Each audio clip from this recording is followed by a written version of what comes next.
Sarah sat quietly in the back of the school bus, her fingers gripping the edges of her worn notebook so tightly that her knuckles had turned white. The familiar weight of anxiety settled in her chest as she tried to focus on the algebra equations she had been working on the night before, but the numbers seemed to blur together as the snickering from the seats behind her grew louder and more deliberate.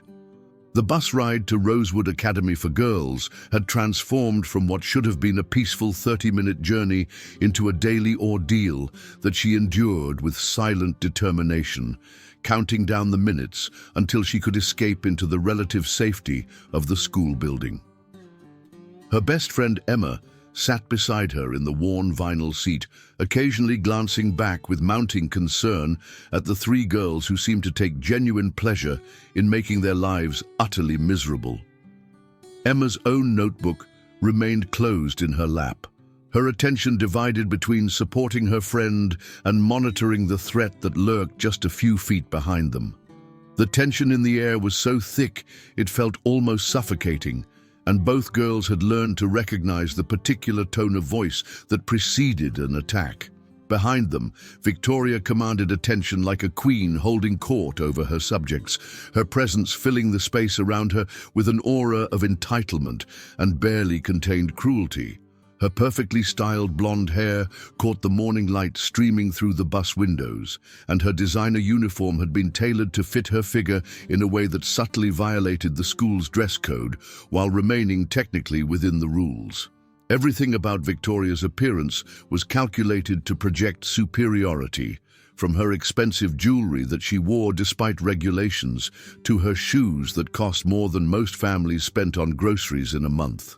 Her father's influence reached every corner of Rosewood Academy, ensuring that Victoria never faced meaningful consequences for her actions, no matter how egregious they became.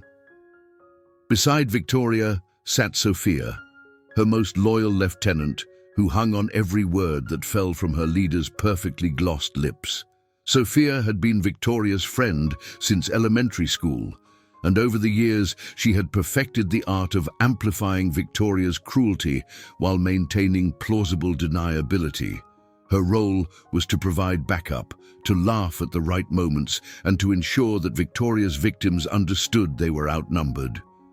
Behind them sat Amara, the third member of their exclusive circle, who often seemed uncomfortable with their behavior, but never found the courage to speak up against it. Amara's discomfort was visible in the way she fidgeted with her pen and avoided eye contact when the bullying began, but her silence made her complicit in every cruel act. The hierarchical structure of their group was carefully maintained through a complex system of rewards and punishments that Victoria administered with the skill of a master manipulator. Sophia earned her position through unwavering loyalty and creative contributions to their campaigns of terror, while Amara maintained her place by providing access to information and resources that proved useful to their schemes. The dynamics between them shifted constantly, with Victoria using jealousy and competition to keep her followers in line. "Look at the little mouse," Victoria whispered, her voice carrying just the right volume to ensure that Sarah could hear every syllable, while maintaining the pretense that the comment wasn't intended for her. "Still scribbling in that pathetic diary of yours?" Her tone carried the particular cruelty that only teenage girls could perfect, each word carefully chosen and delivered with surgical precision to inflict maximum psychological damage. Years of practice had taught Victoria exactly how to modulate her voice to create the illusion of casual conversation while delivering targeted attacks. Sarah's hand tightened around her pen until the plastic threatened to crack under the pressure, but she forced herself to maintain her composure and refused to give Victoria the satisfaction of a visible reaction. Experience had taught her that any response, whether defensive or aggressive, would only escalate the situation and provide more ammunition for future attacks. She had learned early in her time at Rosewood Academy that fighting back was not only futile but actively counterproductive, as Victoria possessed both the social skills and institutional support necessary to turn any conflict to her advantage. The mathematics homework that Sarah had been working on represented hours of careful effort the previous evening, time stolen from sleep and relaxation to ensure that her grades remained high enough to maintain her scholarship. Unlike many of her classmates, Sarah's family could not afford the full tuition at Rosewood Academy, and her academic performance was the only thing standing between her and expulsion. This vulnerability made her an even more attractive target for Victoria, who seemed to take special pleasure in tormenting those who couldn't fight back on equal terms. The bus driver, Mr. Johnson, occasionally glanced in his rearview mirror, but seemed either oblivious to the psychological warfare taking place in his vehicle or determined to maintain his policy of non-intervention. His weathered face showed the fatigue of someone who had been dealing with entitled teenagers for decades, and his strategy appeared to be focused on simply getting everyone to school safely without becoming involved in their social drama. This willful blindness was yet another reminder that the adults in Sarah's world either couldn't or wouldn't protect her from the daily torture she endured. The school's administration seemed equally blind to Victoria's behavior, or perhaps they simply chose to look the other way, given her family's substantial donations to the institution. Sarah had tried reporting the bullying during her first month at Rosewood, but her complaints had been dismissed as teenage drama, and she had been encouraged to work things out with her classmates. The message was clear. Students like Victoria were untouchable, while students like Sarah were expendable. Sophia leaned forward slightly, adding her voice to the attack with practiced timing. "Maybe she's writing love letters to herself since no one else would want to," she said with a giggle that sounded almost musical but carried the sharp edge of cruelty. The comment was designed to hit Sarah's deepest insecurities about her social isolation and perceived undesirability, and the accuracy of the attack made it particularly painful. Emma's jaw clenched as she witnessed her friend's suffering, and she turned slightly in her seat as if to respond. But Sarah caught her eye and shook her head almost imperceptibly. They had discussed this situation many times, and both girls understood that any attempt to defend Sarah would only result in Emma becoming a secondary target. The bullies were strategic in their selection of victims, choosing those who were isolated and vulnerable while avoiding anyone who might pose a real threat to their dominance. The bus lurched as it navigated a pothole, and Victoria used the momentary distraction to lean forward and whisper directly into Sarah's ear. "You know, maybe if you weren't such a freak, you might actually have some friends," she said, her breath warm against Sarah's skin in a way that made her feel violated and dirty. The physical proximity of the attack made it even more invasive, and Sarah had to fight the urge to physically recoil from Victoria's presence. The psychological impact of these daily attacks was cumulative, building over weeks and months until Sarah felt like she was drowning in a sea of hostility and rejection. Every morning brought the same dread, the same sick feeling in her stomach as she prepared for another day of torture.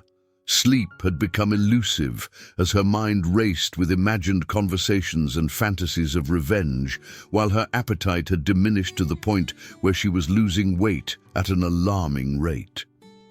As the bus approached the next stop, Victoria suddenly stood up with theatrical clumsiness, deliberately spilling her large coffee across Emma's pristine white uniform.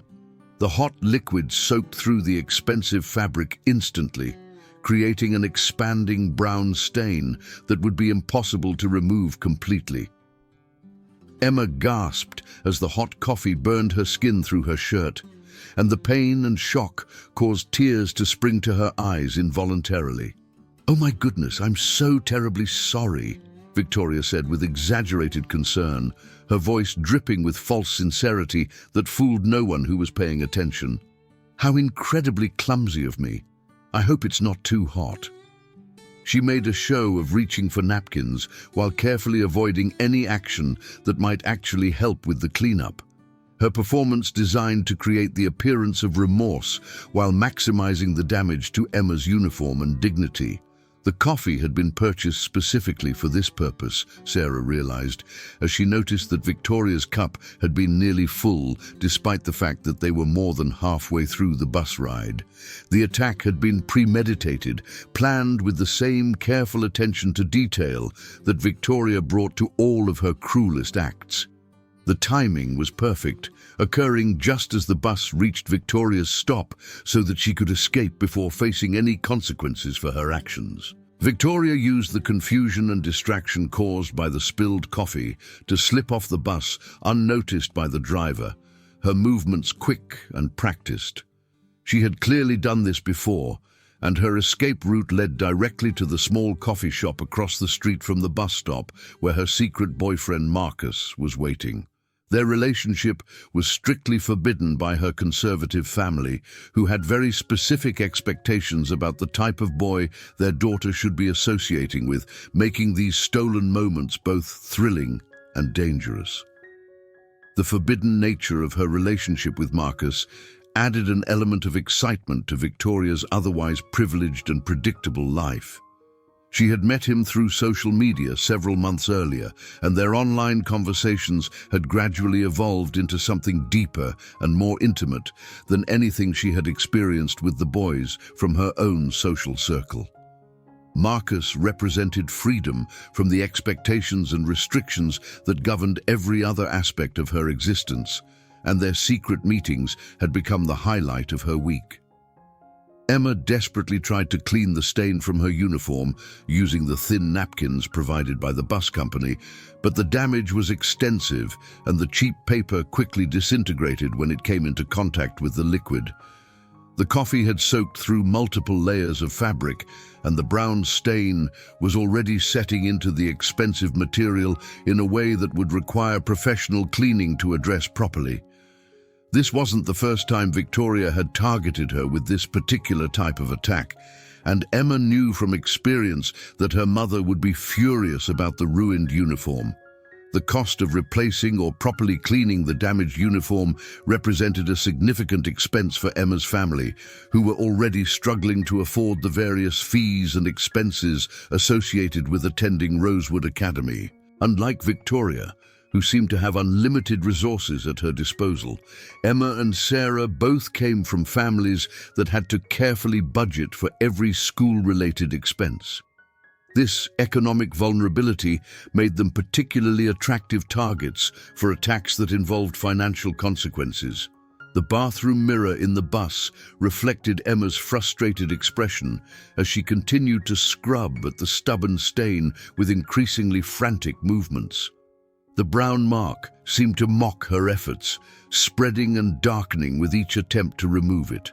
Other students on the bus watched her struggle with a mixture of sympathy and relief that they weren't the targets of Victoria's attention, but none of them offered to help or provide additional cleaning supplies.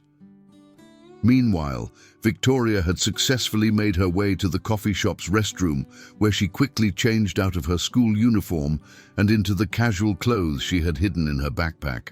Her heart raced with a combination of excitement and nervousness as she prepared for her first face-to-face meeting with Marcus after months of online communication. She had carefully constructed an elaborate deception to make this meeting possible, using her friend's absence from school as cover for her own truancy. The transformation from schoolgirl to ordinary teenager was dramatic and liberating. Without her uniform and the weight of her family's expectations, Victoria felt like she could be anyone she wanted to be. The clothes she had chosen were deliberately different from her usual style, reflecting a version of herself that existed only in her secret communications with Marcus. This hidden identity allowed her to explore aspects of her personality that were suppressed by the rigid social structure of her normal life. Back at Rosewood Academy, The morning bell was ringing as students filed into the imposing brick building that had housed the school for over a century. The Gothic architecture and ivy-covered walls projected an image of tradition and academic excellence that justified the premium tuition fees charged to families desperate to provide their daughters with the best possible education. The hallways buzzed with the familiar sounds of teenage conversation and locker doors slamming as students prepared for another day of classes. Their literature teacher, Ms. Rodriguez, was arranging papers on her desk when she received word from the administration office that a new student would be joining her first period class. She glanced at the file that had been provided, noting the transfer student's impressive academic record and the brief mention of disciplinary issues at her previous school that had necessitated the change. Ms. Rodriguez had been teaching for over 15 years and had learned to read between the lines of such administrative euphemisms. Isabella walked into the classroom with a confidence that immediately set her apart from the other girls at Rosewood Academy. Her style was deliberately unconventional, featuring vintage pieces mixed with modern accessories in a way that created a unique aesthetic that couldn't be easily categorized or dismissed. Her dark hair was styled in a way that suggested careful attention to appearance without conforming to the prevailing trends among her new classmates, and her makeup was bold enough to make a statement while remaining within the school's guidelines. The reaction of the other students to Isabella's entrance was immediate and varied. Some girls looked at her with curiosity and admiration, drawn to her fearless attitude and distinctive style. Others viewed her with suspicion and concern, recognizing a potential threat to the established social order that governed their daily interactions.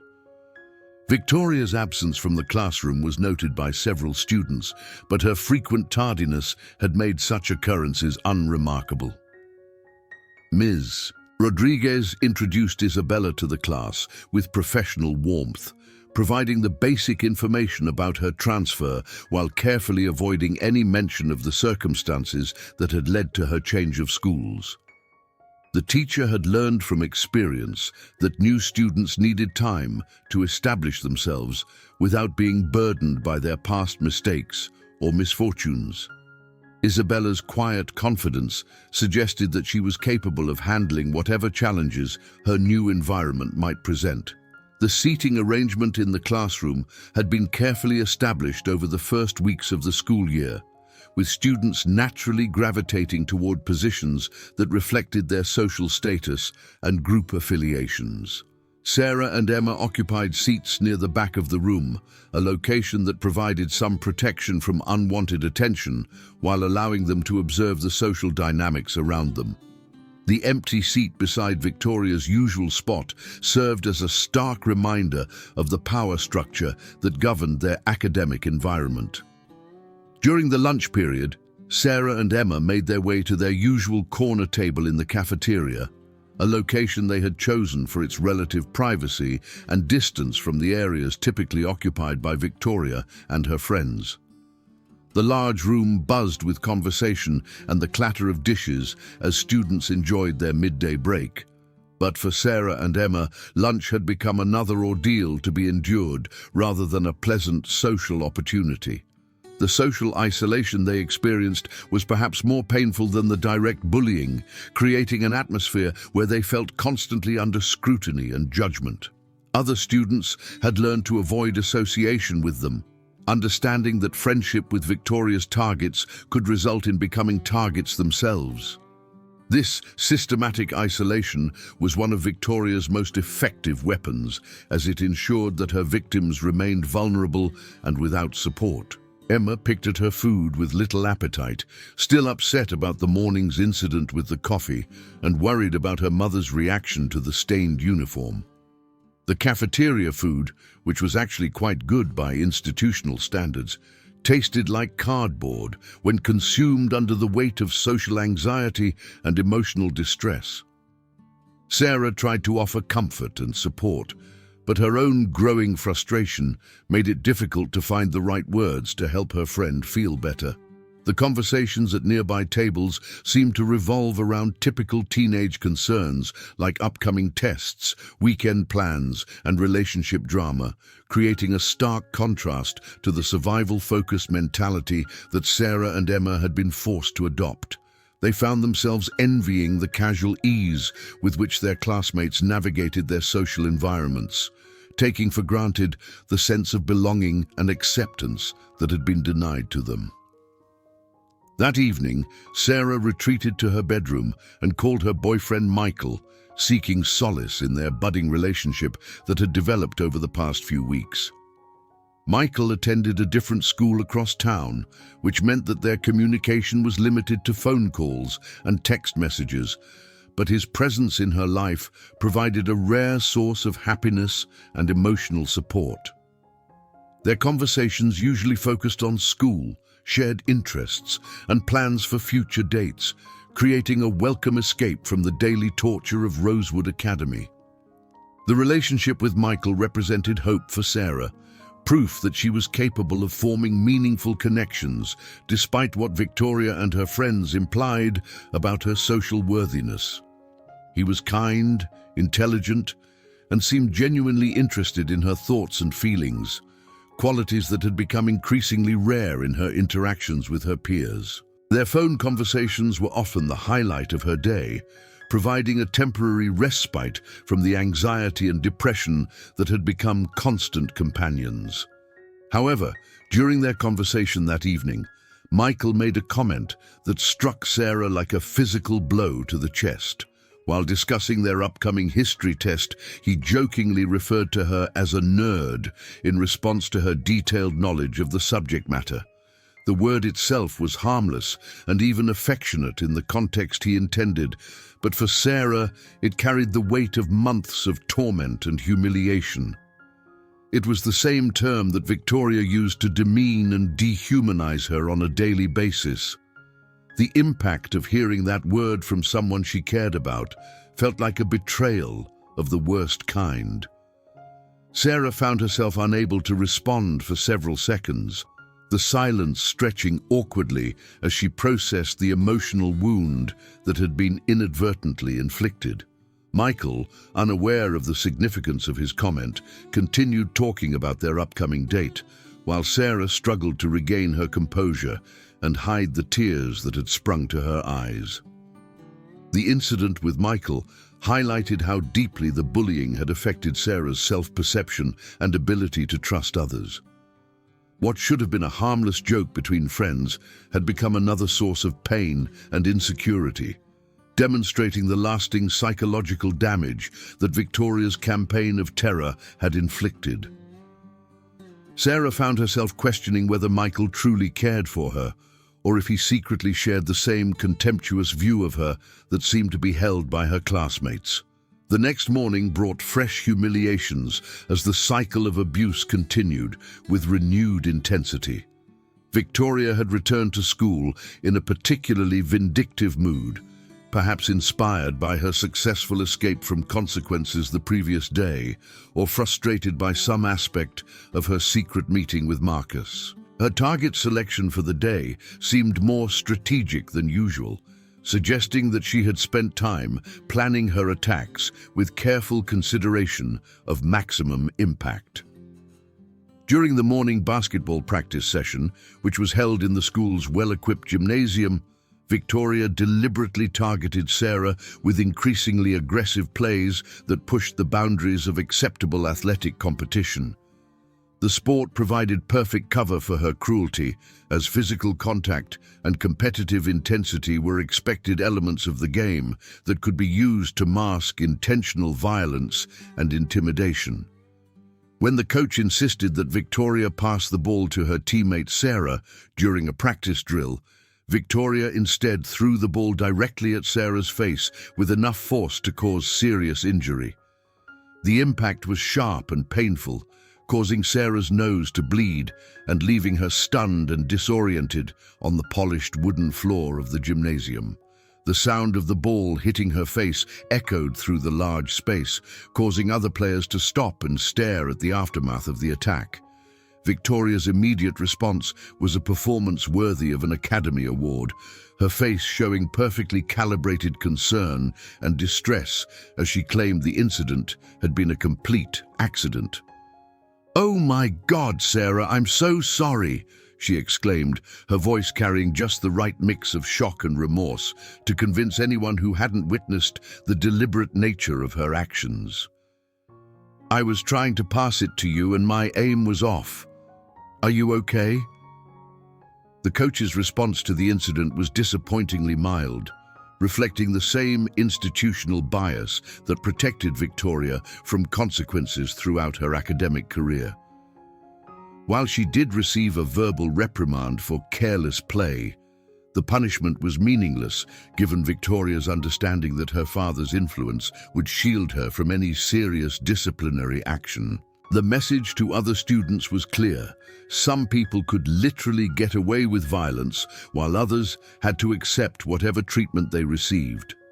Sarah's teammates showed varying degrees of concern for her welfare, but none of them were willing to directly challenge Victoria's version of events or call attention to the obvious intentional nature of the attack. The culture of fear that Victoria had cultivated extended even to situations where witnesses were present, as students had learned that speaking out against her could result in becoming targets themselves. In the locker room afterward, the tension between the girls reached a boiling point as Victoria decided to escalate her campaign of terror to a new level. While the other students were changing out of their athletic clothes, Victoria suddenly pointed at Sarah and made a loud, shocking accusation that sent waves of horror through the group of partially dressed teenagers. "She was staring at me while I was changing," Victoria announced with theatrical outrage, her voice carrying clearly through the tile-walled space. "I caught her looking at my body in a really inappropriate way. It made me feel so uncomfortable and violated." The accusation was delivered with perfect timing and dramatic flair, designed to maximize the shock value and social damage to Sarah's reputation. The false allegation was particularly devastating because it played into existing prejudices and fears while being virtually impossible to disprove. The other girls in the locker room immediately turned to stare at Sarah with expressions of disgust and suspicion, their minds already processing the implications of Victoria's claim. The accusation was serious enough to warrant investigation by school administrators, but Victoria's manipulative skills and social credibility made her version of events likely to be believed regardless of the truth. Isabella, who had been quietly observing the dynamics of her new school environment, witnessed the entire incident and immediately recognized that Victoria was lying. The new student's experience at her previous school had taught her to identify manipulative behavior and false accusations, but she found herself reluctant to intervene in what was clearly a complex and dangerous social situation. Speaking out would require her to challenge the established power structure before she had fully understood the potential consequences. Sarah felt the walls of her world closing in around her as she realized the serious nature of Victoria's false accusation and the potential consequences it could have for her future at Rosewood Academy. The allegation was the type that could follow her for years, affecting her relationships with other students, her standing with teachers and administrators, and even her prospects for college admission. Victoria had weaponized the worst fears and prejudices of their conservative school environment against her most vulnerable target. The other students in the locker room began to whisper among themselves as they processed what they had just heard, their conversations creating a buzz of speculation and judgment that filled the space with toxic energy. Some girls immediately began to distance themselves physically from Sarah, as if her mere presence represented a threat to their safety and virtue. Others looked at her with a mixture of curiosity and revulsion, already forming opinions based solely on Victoria's unsubstantiated claims. Victoria's performance was masterful in its manipulation of group psychology and social dynamics. She positioned herself as the innocent victim of unwanted attention while painting Sarah as a predator who violated the sacred space of the locker room. The accusation was designed to be particularly damaging in the context of an all-girls school, where concerns about inappropriate behavior carried additional weight and social stigma. The investigation that followed Victoria's accusation was a foregone conclusion, given the school's bias toward protecting its most influential families. Principal Henderson conducted perfunctory interviews with several witnesses, but the questions were clearly designed to support Victoria's version of events rather than seek the truth. Sarah's attempts to defend herself were dismissed as desperate lies, while Victoria's supporters provided rehearsed testimonies that painted her as a credible victim. Sarah's world began to crumble as the false accusation spread throughout the school community like a virus, infecting every interaction and relationship she had worked to build. Teachers began to look at her differently, their professional demeanor tainted by suspicion and discomfort. Students who had previously been neutral in their treatment of her now actively avoided any contact, creating an even more complete social isolation than she had experienced before. The psychological impact of being falsely accused of such serious misconduct was devastating in ways that Sarah hadn't anticipated. Beyond the immediate social consequences, she found herself questioning her own behavior and motivations, wondering if there was something about her that made such accusations seem plausible to others. The gaslighting effect of Victoria's manipulation was so complete that Sarah began to doubt her own memories and perceptions of events. Unable to bear the weight of the injustice any longer, Sarah made a decision that would fundamentally change the trajectory of her relationship with Victoria and alter the power dynamics of their conflict. She had overheard Victoria making plans for another unauthorized meeting with Marcus during the upcoming week, and she recognized that this information represented a potential weapon that could be used against her tormentor. The decision to report Victoria's truancy was not made lightly, as Sarah understood that crossing this line would escalate their conflict to a new level and potentially expose her to even more severe retaliation. However, the false accusation had pushed her beyond the point where she could simply endure Victoria's attacks passively. The time had come to fight back, using whatever weapons were available to her, regardless of the potential consequences.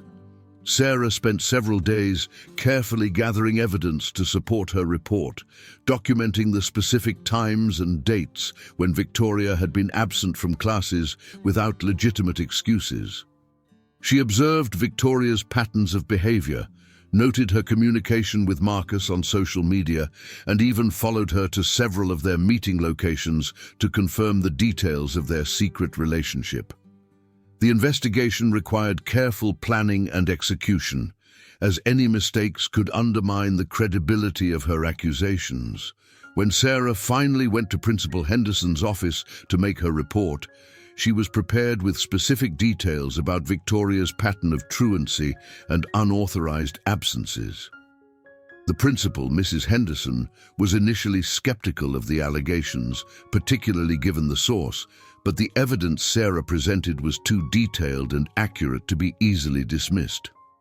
The documentation forced the administration to take some form of action, even if they were reluctant to seriously discipline one of their most influential students. The confrontation between Mrs. Henderson and Victoria took place in the principal's spacious office, with its walls lined with awards and photographs commemorating the school's long history of academic excellence. Victoria entered the meeting with her usual confidence, expecting to easily deflect whatever accusations had been made against her.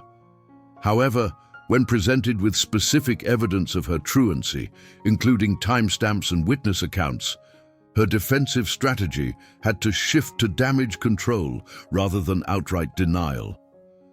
Victoria's initial response was to minimize the significance of her absences, claiming that she had been dealing with family issues and medical appointments that required her to leave school during regular hours. When pressed for documentation to support these claims, she became increasingly defensive and evasive, eventually resorting to veiled threats about her father's reaction if the school continued to harass her with unfounded accusations. Mrs. Henderson found herself in an impossible position, caught between her professional obligation to enforce school policies and her practical understanding of the political realities that governed Rosewood Academy. Victoria's father was not only a major financial contributor to the school, but also served on the board of directors and had significant influence over administrative decisions. Disciplining Victoria in any meaningful way could result in serious consequences for the principal's own career and the school's financial stability. The compromise that emerged from this meeting was unsatisfying to everyone involved, but reflected the complex power dynamics that shaped life at Rosewood Academy. Victoria received an official warning that would be placed in her disciplinary file, but no immediate consequences that would affect her academic standing or extracurricular participation.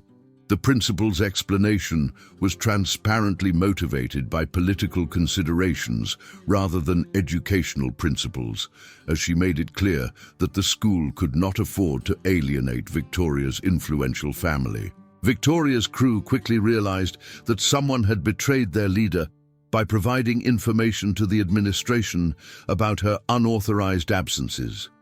The group immediately began an internal investigation to identify the source of the leak, using a combination of intimidation tactics and careful questioning to narrow down the list of potential suspects.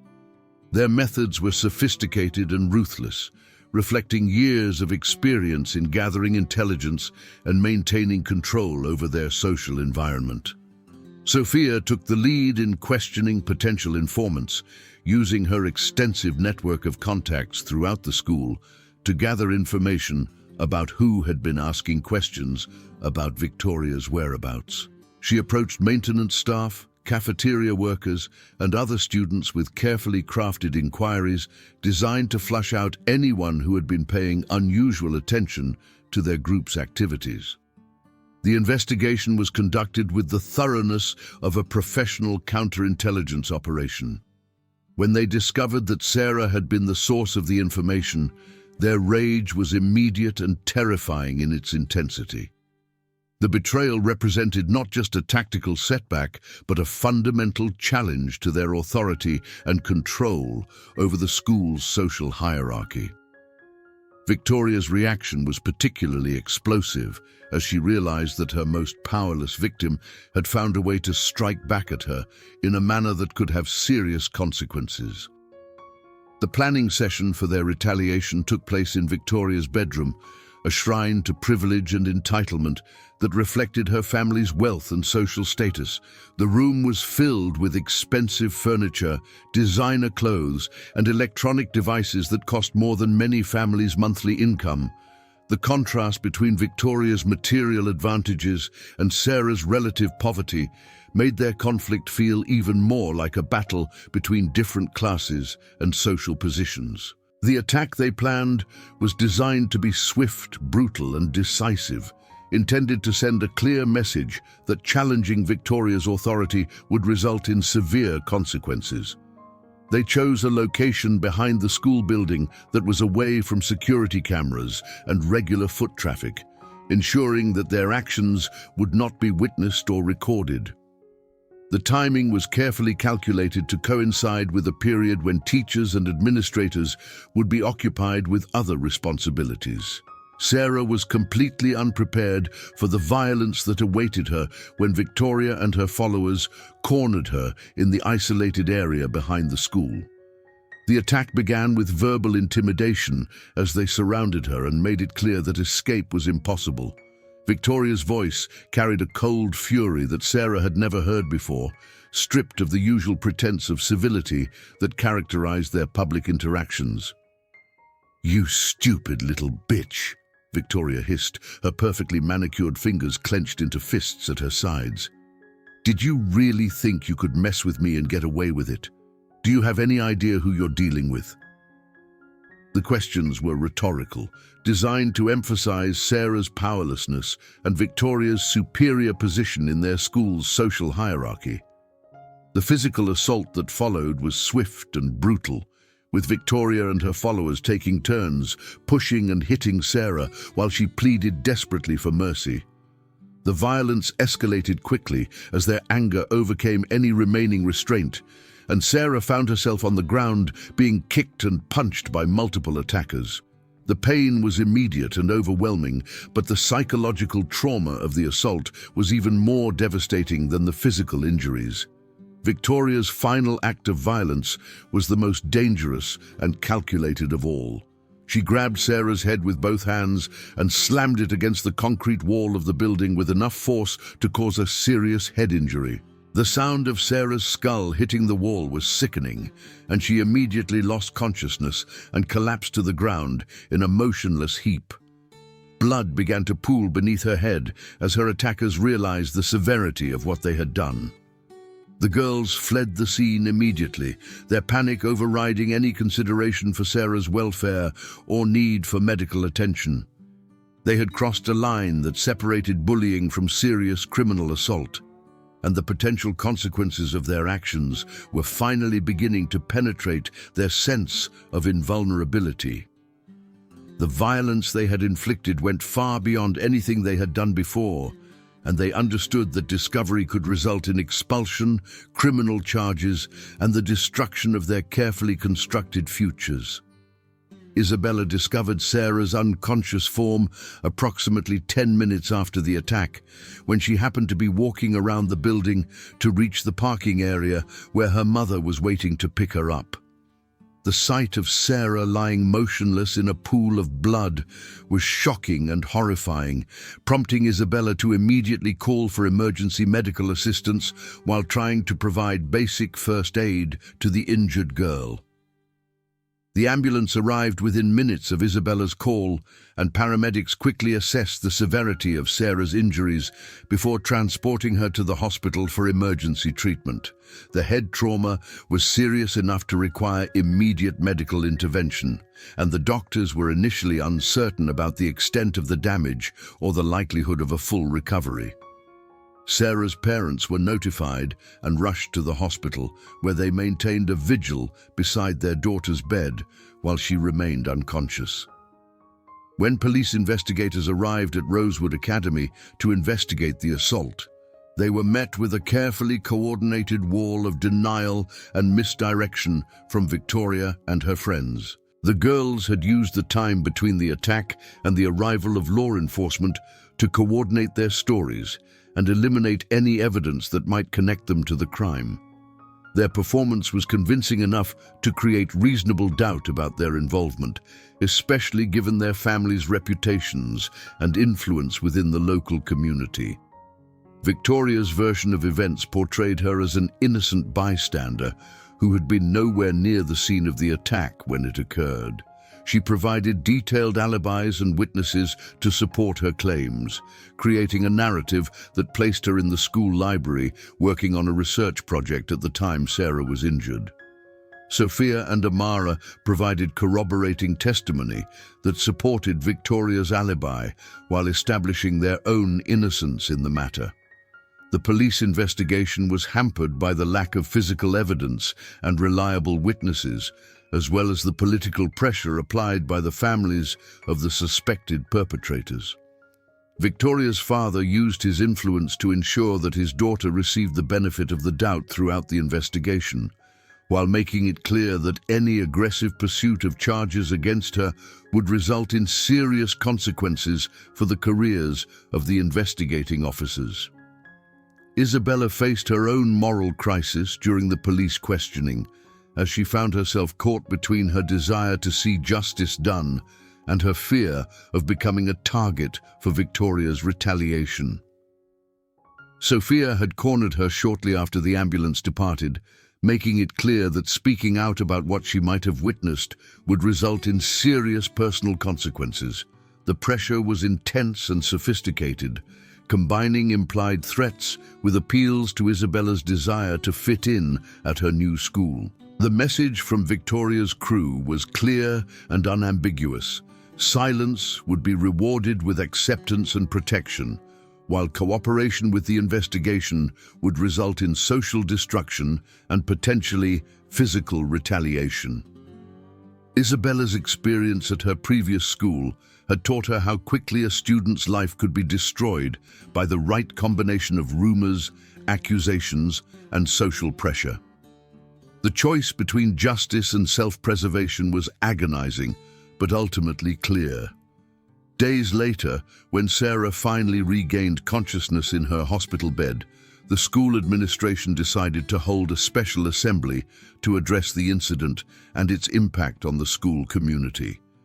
The assembly was carefully orchestrated to manage the public relations crisis while minimizing any negative impact on the school's reputation or the families of the students involved in the investigation. Sarah's appearance at the assembly was both shocking and heartbreaking for those who witnessed it. The head injury had left her with visible scars and ongoing neurological symptoms that affected her speech and coordination. Her once bright eyes seemed dull and unfocused, and her voice was barely above a whisper as she struggled to communicate clearly with the assembled students and faculty. When asked to identify her attackers during the assembly, Sarah found herself unable to provide the clear testimony that might have led to justice. The trauma had left her memory fragmented and unreliable, while her confidence had been completely shattered by the violence she had endured. Standing before the entire student body, she could only manage to claim that she didn't remember the details of what had happened to her. Victoria seized this moment of vulnerability to turn the entire narrative in her favor, demonstrating the same manipulative skills that had served her so well throughout her academic career. She stood up during the assembly with a performance of reluctant honesty, claiming that she felt compelled to tell the truth about what had really happened behind the school building that day. "I don't want to do this," Victoria said, her voice trembling with apparent emotion, "but I can't let everyone think that Sarah was the victim of some random attack. The truth is that she came at me first, and I was only defending myself when I pushed her."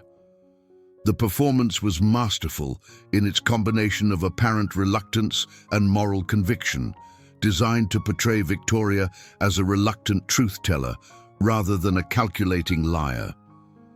The false accusation from the locker room incident was now being used as evidence to support Victoria's new version of events, with Sophia and Amara providing carefully rehearsed testimonies that corroborated their leaders' claims.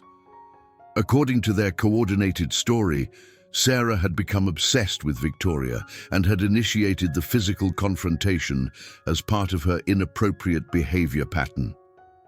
The school officials, who were already predisposed to believe Victoria due to her family's influence and their own institutional biases, readily accepted her version of events as the most plausible explanation for what had occurred.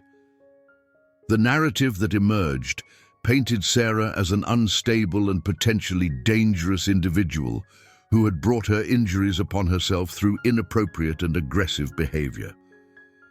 The injustice of the situation reached its peak when the school administration announced their disciplinary decisions regarding the incident.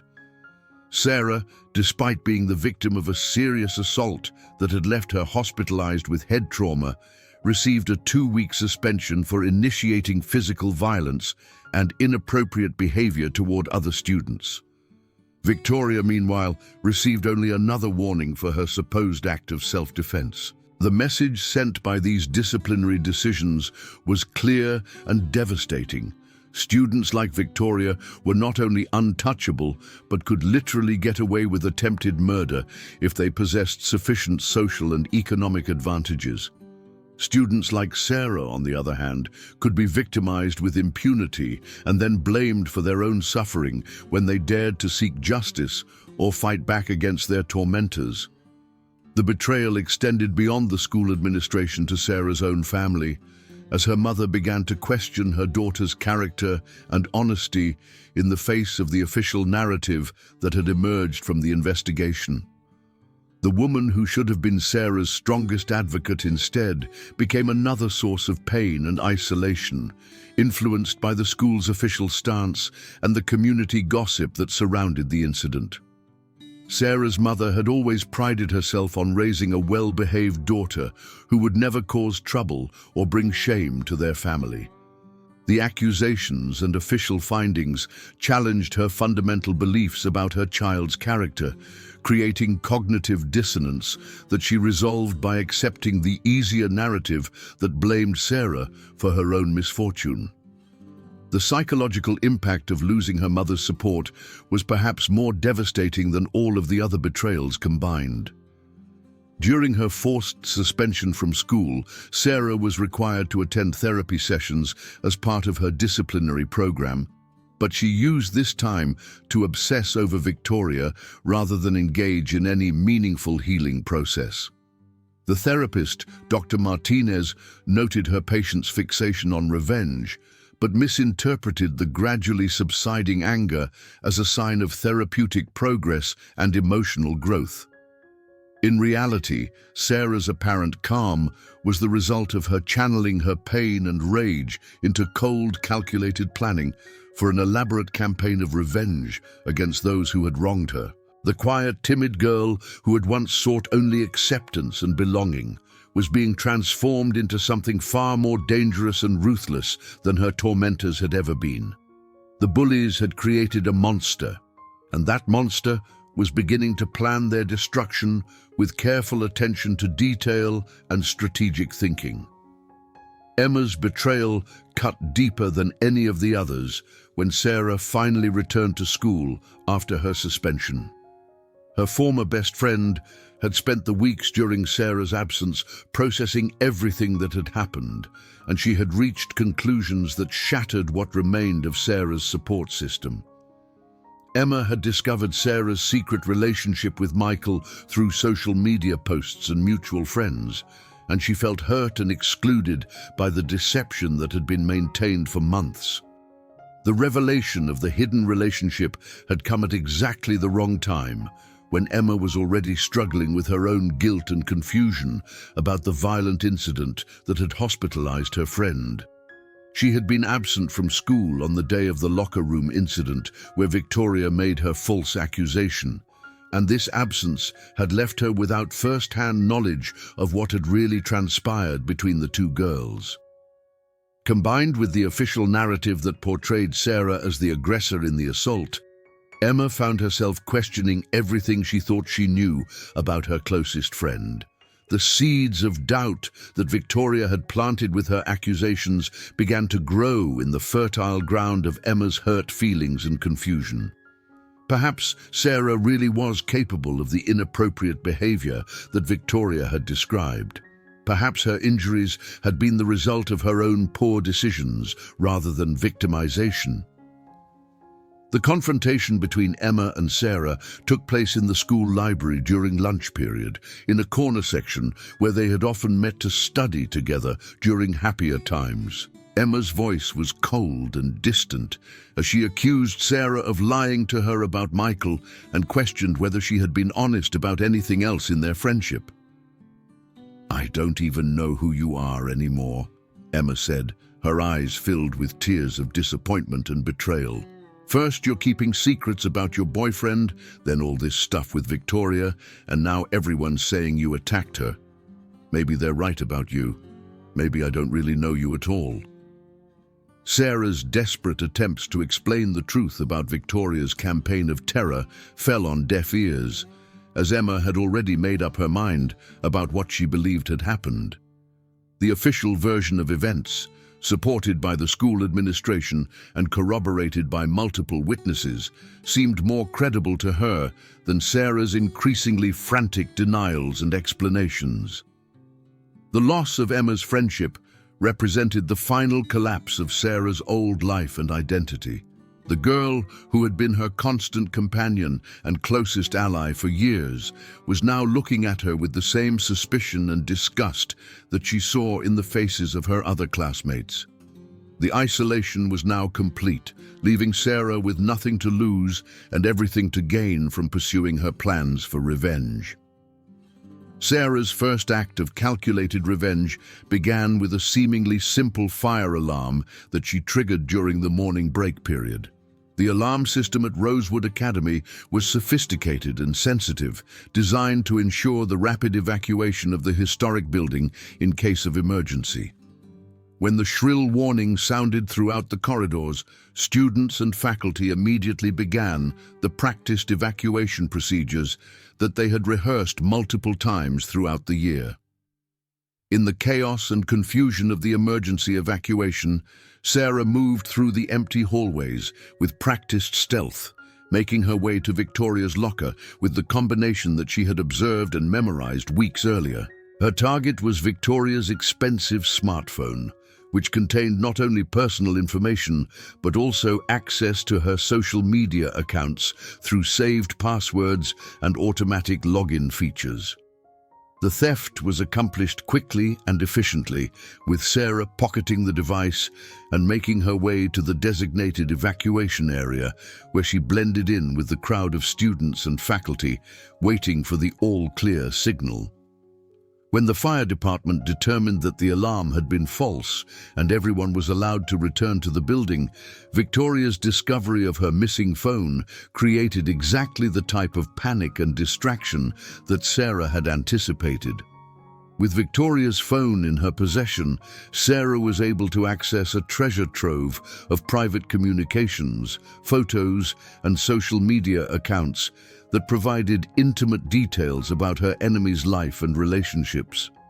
The device contained evidence of Victoria's secret relationship with Marcus, including compromising photos and romantic messages that would scandalize her conservative family if they were ever made public. More importantly for Sarah's immediate plans, the phone provided access to voice recordings that Victoria and her friends had made, mocking various teachers and classmates. These recordings were particularly damaging because they included cruel impressions and commentary about Ms. Rodriguez, their literature teacher, who was beloved by students and respected by the administration for her dedication and compassion. Sarah's technical skills, which had been developed through necessity and countless hours of self-teaching, allowed her to manipulate the school's intercom system during the lunch period when most students and faculty were in the cafeteria. The process required careful timing and knowledge of the building's infrastructure, but Sarah had spent her weeks of suspension studying the school's layout and security systems with the dedication of a professional infiltrator. The broadcast of Victoria's recorded comments about Ms. Rodriguez over the school's intercom system created an immediate sensation that reverberated throughout the building. Students and faculty heard Victoria's voice clearly identifying herself and her friends as she made cruel jokes about the teacher's appearance, accent, and personal life.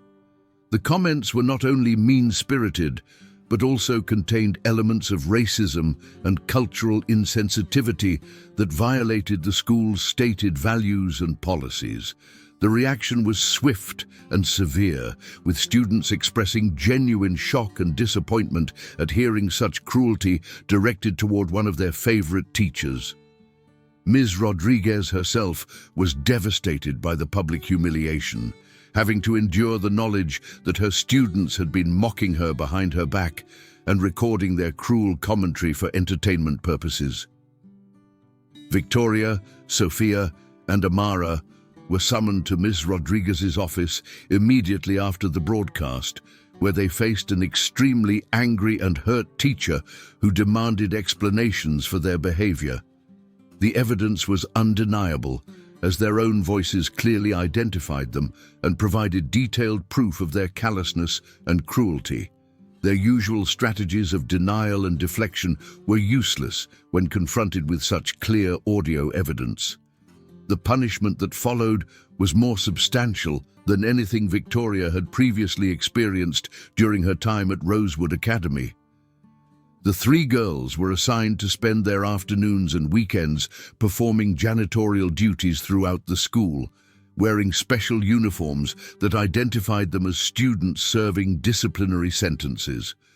Additionally, they were banned from participating in any sports activities for the remainder of the semester, effectively ending their chances of making the prestigious soccer team they had been counting on. The sight of Victoria scrubbing toilets while wearing a janitor's uniform provided a satisfaction that Sarah had never experienced before. The girl who had once commanded respect and fear throughout the school was now reduced to performing menial labor, while other students pointed and laughed at her humiliation. The reversal of their positions was dramatic and complete, with Sarah observing from a safe distance as her tormentor experienced the same type of public shame that had been inflicted upon her.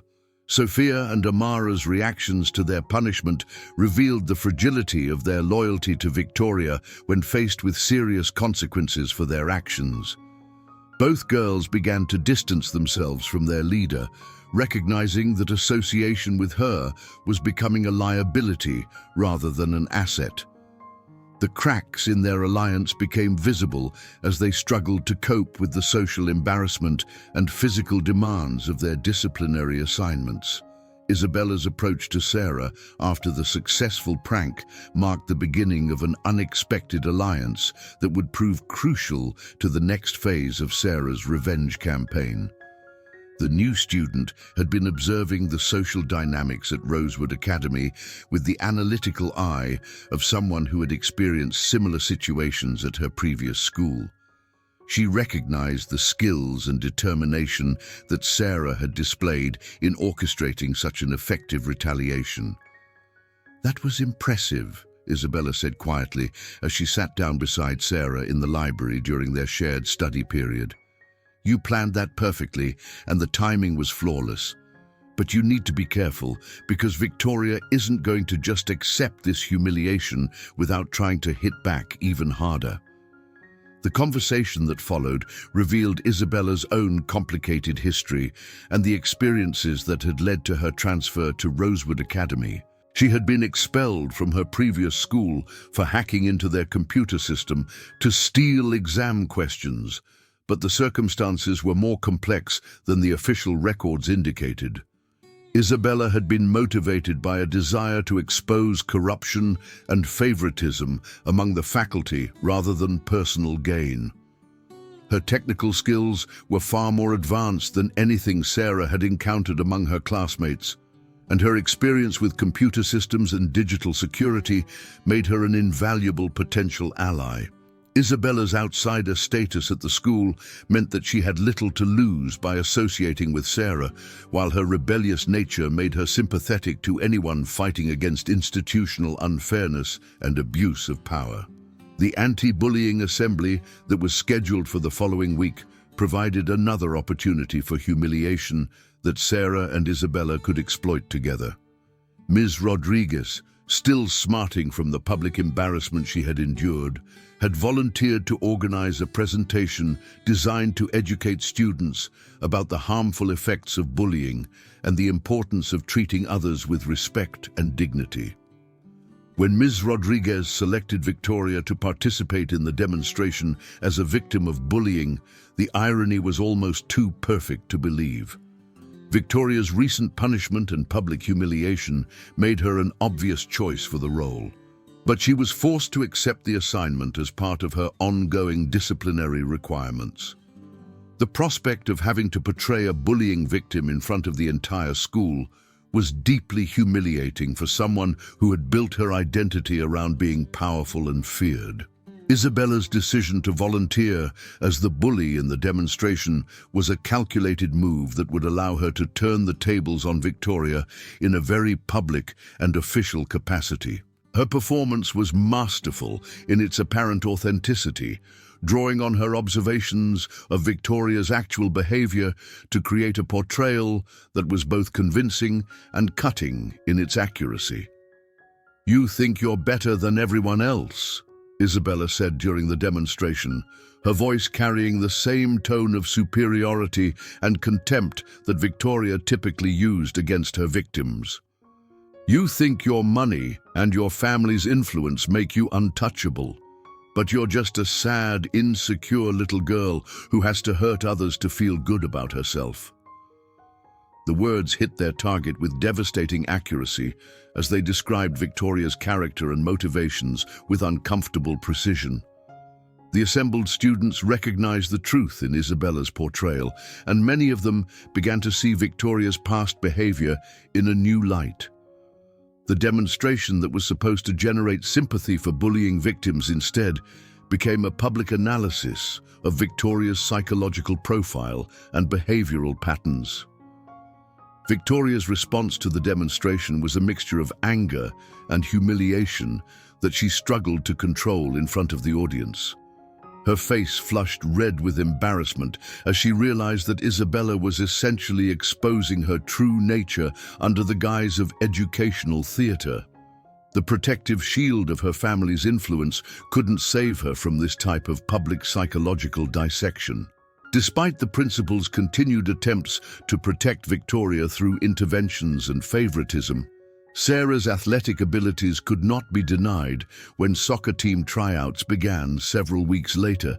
Years of playing sports as an outlet for her frustrations had given Sarah skills and conditioning that surpassed many of her more privileged classmates, and her determination to succeed was fueled by her desire to achieve something that Victoria had been denied.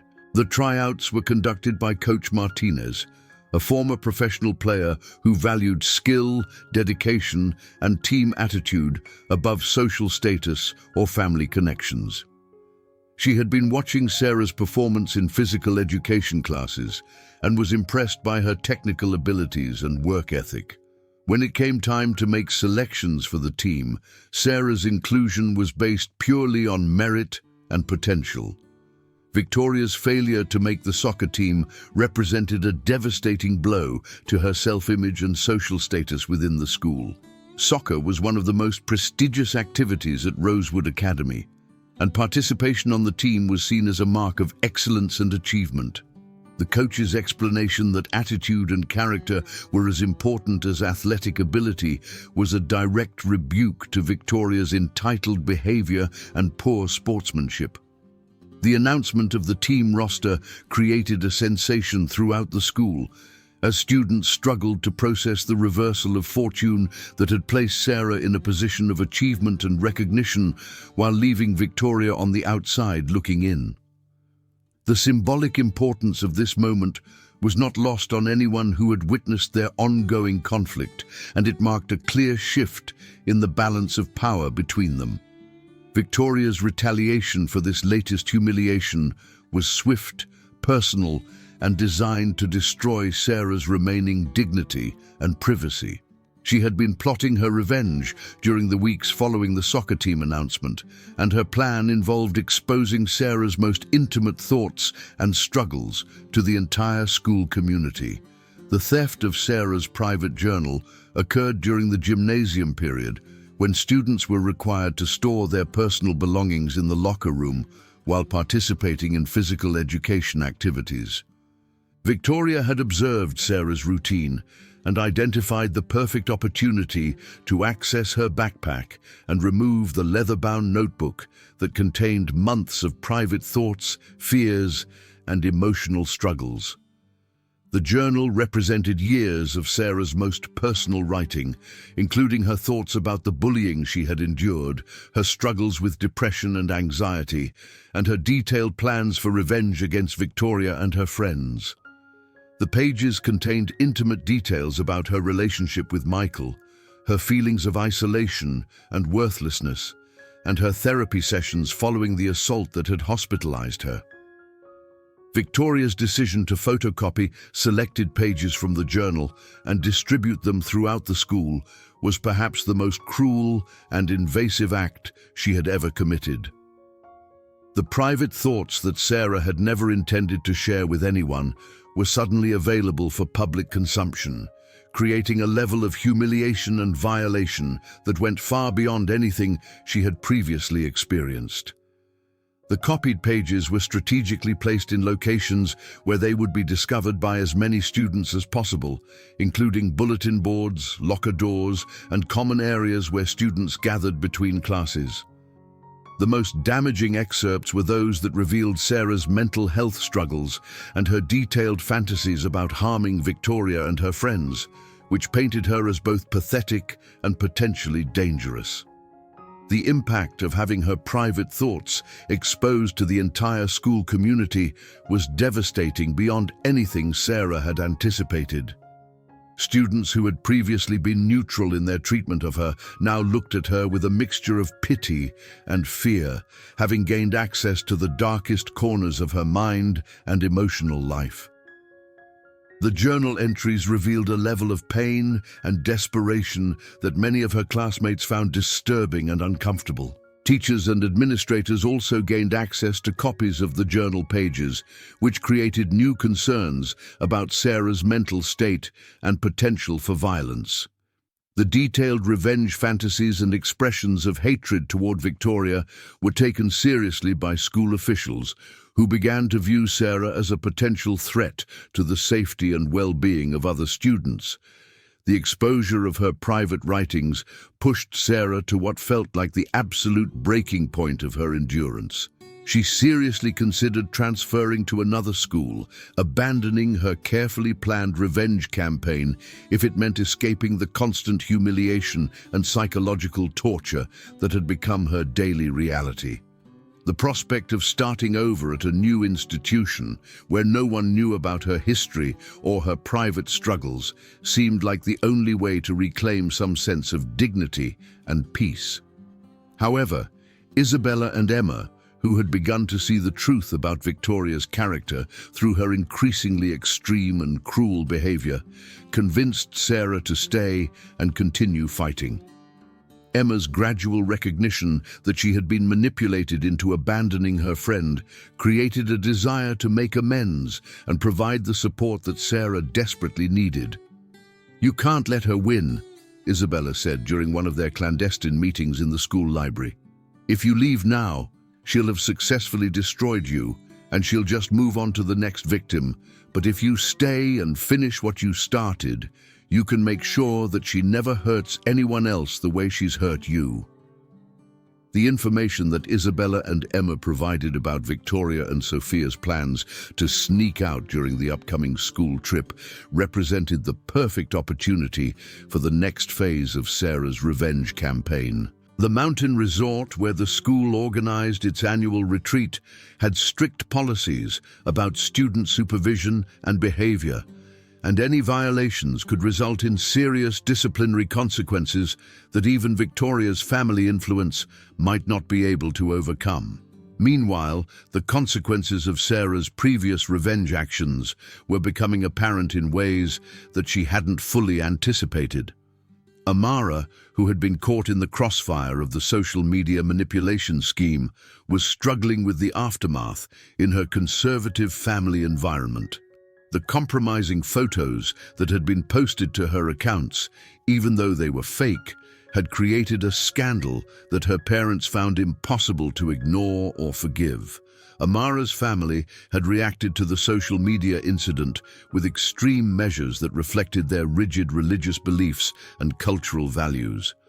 She was withdrawn from Rosewood Academy in disgrace and enrolled in a stricter religious institution where her activities and communications could be more closely monitored. The girl, who had once been part of the most popular clique at school, was now living under virtual house arrest, her reputation destroyed by manipulated images that had been designed to humiliate her. The unintended consequences of Sarah's revenge were becoming a source of internal conflict as she realized that her actions were affecting people beyond her intended targets. Amara had never been the primary architect of her suffering, and her punishment seemed disproportionate to her role in Victoria's campaign of terror. However, Sarah's capacity for empathy and moral reasoning had been severely damaged by the trauma she had endured, making it difficult for her to feel genuine remorse for collateral damage. The school trip to the mountain resort represented the culmination of months of planning and preparation for what Sarah intended to be the final phase of her revenge campaign. She had carefully orchestrated Isabella's room assignment to ensure surveillance of Victoria and Sophia's activities, despite Isabella's growing reservations about the increasingly dangerous nature of their schemes. The tension between Sarah and Isabella was becoming more apparent as the moral implications of their actions became clearer. Isabella had initially been motivated by a desire for justice and a recognition of kindred spirit in Sarah's fight against institutional unfairness. However, as their schemes became more elaborate and potentially harmful, she began to question whether they were becoming the very monsters they claimed to be fighting against. "This isn't just about getting back at them anymore," Isabella warned during one of their planning sessions. "You're starting to enjoy the power and control in ways that remind me of Victoria. If we're not careful, we're going to become just as bad as they are." Sarah's response to Isabella's concerns revealed the extent to which the prolonged campaign of revenge had changed her fundamental character and moral compass. The quiet, empathetic girl who had once sought only acceptance and friendship had been replaced by someone who prioritized victory and control above all other considerations. The transformation was gradual but undeniable, and it represented a tragic loss of innocence that could never be fully recovered. At the mountain resort, an unexpected incident occurred that complicated Sarah's carefully laid plans and forced everyone involved to confront the moral complexity of their situation. When an older man at the resort spa made inappropriate advances toward Isabella, Victoria immediately came to her defense with a ferocity and protectiveness that surprised everyone who witnessed it. Victoria's intervention was swift and effective, using her social skills and family connections to ensure that the man was removed from the resort and banned from returning.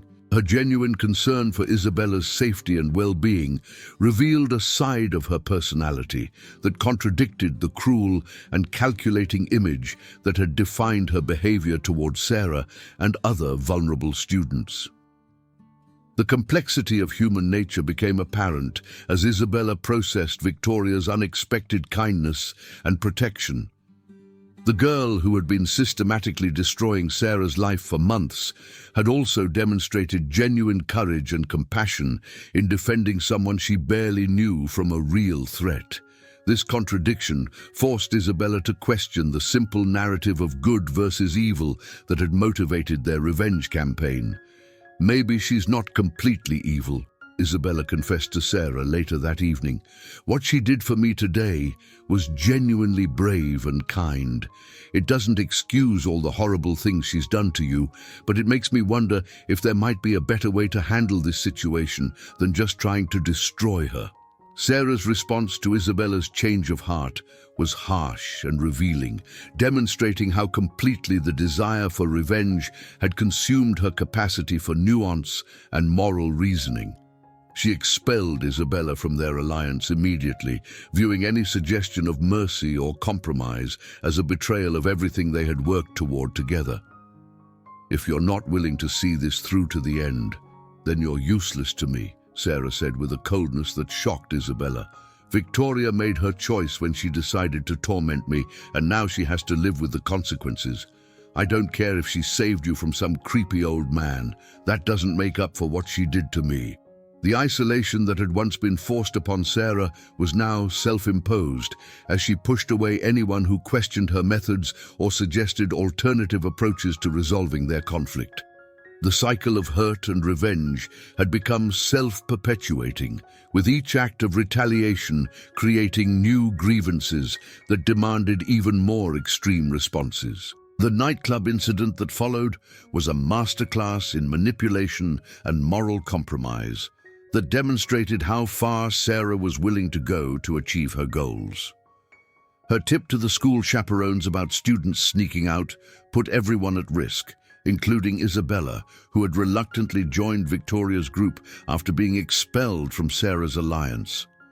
The consequences of this betrayal extended far beyond their immediate circle, affecting innocent students who had simply been in the wrong place at the wrong time. Several students who had nothing to do with their conflict were caught up in the investigation and faced disciplinary action for violating the resort's policies about unauthorized departures from the supervised areas. Sophia bore the brunt of the nightclub incident's consequences in ways that revealed the hidden complexities of her home life and the reasons behind her loyalty to Victoria. Her abusive family situation meant that being caught violating school rules resulted in physical violence from her alcoholic father, who viewed any disciplinary action as a personal embarrassment that warranted severe punishment. The bruises that Sophia wore to school following their return from the trip were a stark reminder of the real-world consequences that extended beyond their teenage drama. Her black eye and split lip testified to violence that went far beyond anything that had occurred between the students themselves, creating a moral complexity that challenged Sarah's simple narrative of justified revenge. Yet Sarah felt no remorse for Sophia's suffering, viewing it as justified payback for years of complicity in Victoria's campaign of terror. The capacity for empathy that had once defined her character had been systematically destroyed by the trauma and betrayal she had experienced, leaving behind someone who could witness genuine pain without feeling any emotional response. The final phase of Sarah's revenge campaign targeted Victoria directly, using her most closely guarded secret as a weapon designed to destroy her completely. Sarah had gathered detailed information about Victoria's boyfriend Marcus over the course of several months, including his address, daily routine, and family background through careful surveillance and social media investigation. The complexity of Victoria's home life became apparent as Sarah's plan reached its culmination. Her older brother Hassan's controlling behavior and violent tendencies were well known within their family, but his authority was unquestioned due to traditional gender roles and cultural expectations that gave him significant power over his sister's life and choices. Victoria's secret relationship with Marcus wasn't just forbidden by her family's conservative values. It was genuinely dangerous given Hassan's explosive temper and his willingness to use violence to enforce his conception of family honor. The young woman who seemed so powerful and untouchable within the school environment was actually living under the constant threat of serious harm if her carefully maintained deceptions were ever exposed. Sarah's decision to expose Victoria's location to Hassan represented the point of no return in their conflict, escalating from psychological warfare to potentially deadly consequences. Despite pleas from Isabella, Emma, and even Sophia to reconsider her actions, Sarah sent the information that would put Victoria in mortal danger. The confrontation at Marcus's apartment was swift and terrifying, with Hassan's discovery of his sister's relationship triggering a rage that went far beyond normal family discipline. The gun that he had been carrying in his car became a tool of potential murder as he pointed it at Victoria, who could only beg for her life while he decided her fate. The revelation that Marcus was actually Principal Henderson's son added another layer of complexity to the situation that no one had anticipated. The corruption and favoritism that had protected Victoria throughout her school career was partly motivated by the principal's desire to shield her own family from the scandal that would result if their relationship became public knowledge. The web of relationships and hidden connections that governed their world proved to be more intricate than anyone had realized, with personal and professional interests intertwining in ways that compromised the integrity of the institutions that were supposed to protect and educate them. The adults who should have been providing guidance and safety were instead pursuing their own agendas at the expense of the students in their care. In the aftermath of her successful revenge campaign, Sarah walked through the hallways of Rosewood Academy with a sense of complete satisfaction and vindication. She had systematically destroyed each of her tormentors using their own weapons against them, proving that intelligence and determination could overcome social privilege and institutional protection. The sight of Sophia crying in the hallway meant nothing to Sarah now, as she observed her former tormentor's pain with the same detached coldness that Victoria had once displayed toward her own suffering. The girl, who had once been desperate for friendship and acceptance, had been transformed into something that prioritized power and control above all human connections. The cycle of revenge had reached its conclusion, but the true cost was only beginning to be understood by those who remained to witness its aftermath. Sarah's victory was complete and undeniable, but it had come at the expense of her own humanity and moral foundation.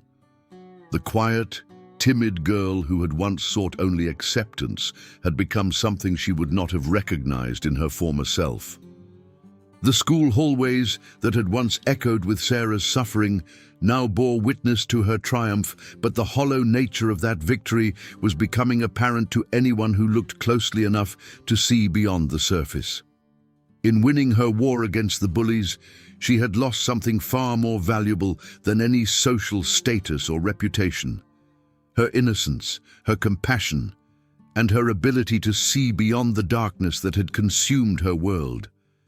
The revenge was complete, but the real tragedy was just beginning to unfold as the survivors tried to rebuild their lives in the aftermath of a conflict that had destroyed everyone it touched. The bullies had indeed created a monster, and that monster had proven more ruthless and effective than they had ever dreamed possible.